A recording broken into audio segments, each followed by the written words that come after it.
I've been working on this leather Lego man for 5 months. It's a project that designed like a real man, who is not only have the flesh, but the bones. Today, I'm going to show you how I transferred a piece of leather into a 3D shaped leather skull. If you're a designer, a leather crafter, or just curious about how this project come to life, this is for you. You can put this skill into your own work. Section 1.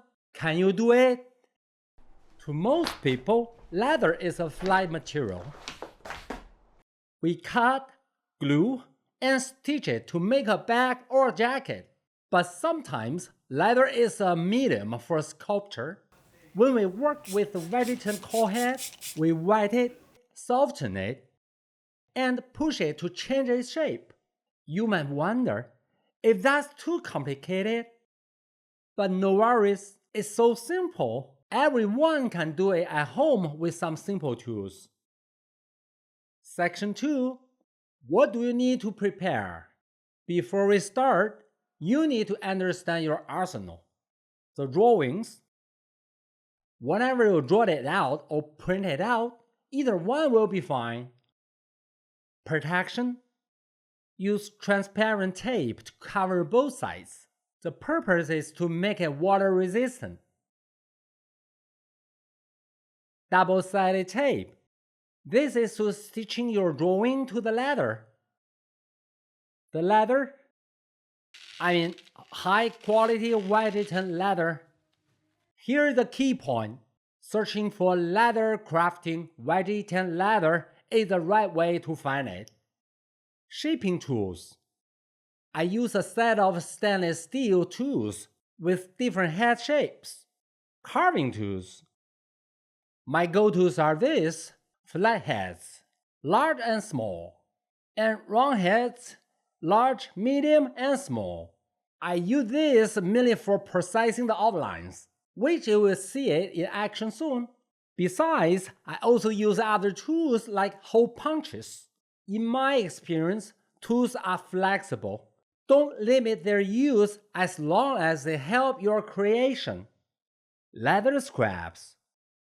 These are real leather scraps. It's fluffy, so we need to turn it into a clay before we can use it. Rubber cement. I use an eco-friendly rubber cement. My method is to add a little bit of glue first. Mix it with the leather scraps to create your filler, and stir in one direction to keep stirring until it turns into clay.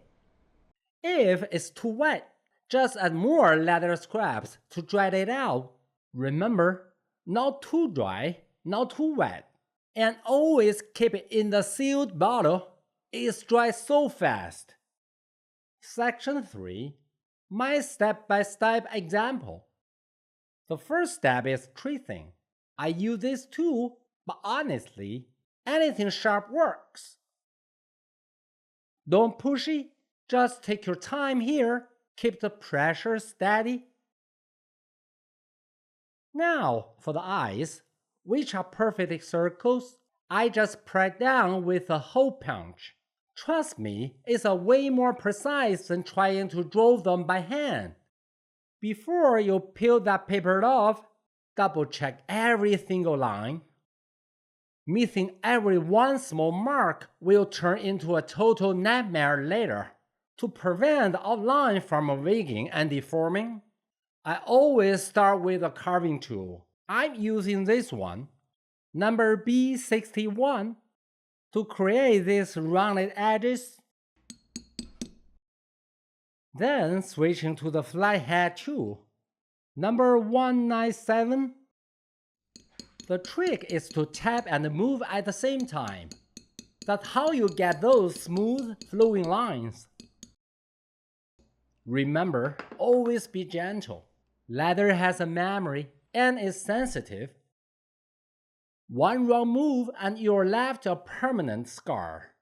Now the outline is locked. No matter how much water I spray later, I'll be safe.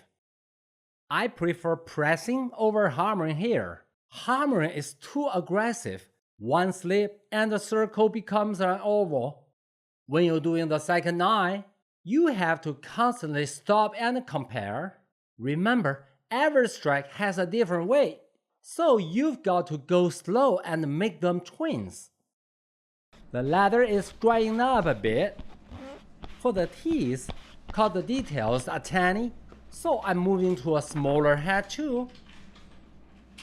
Number F891.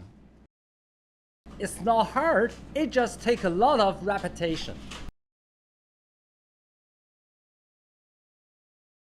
Here we dye it and take a break.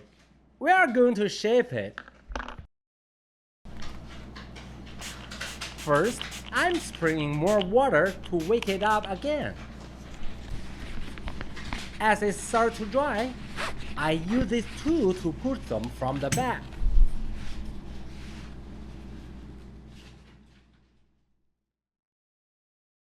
Slowly guiding the shape out of the head.